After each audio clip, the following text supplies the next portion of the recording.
Во фразе би унтха аннап унтха представляет себя сокращение от трех слов.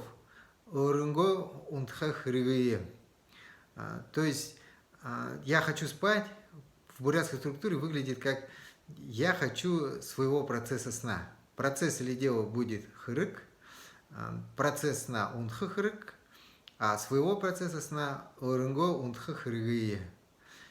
И все вместе получается би орынго унтха хырыгые ханнап. Теперь приступаем к сокращениям, которые так приняты в бурятском языке.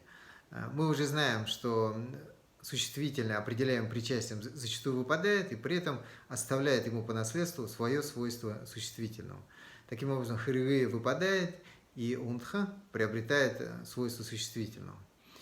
Теперь местоимение орынго по рассмотренной нами в предыдущем видео логике превращается в долгую а в конце слова унтха. Получается би унтха ханнап или би унтхая ханнап.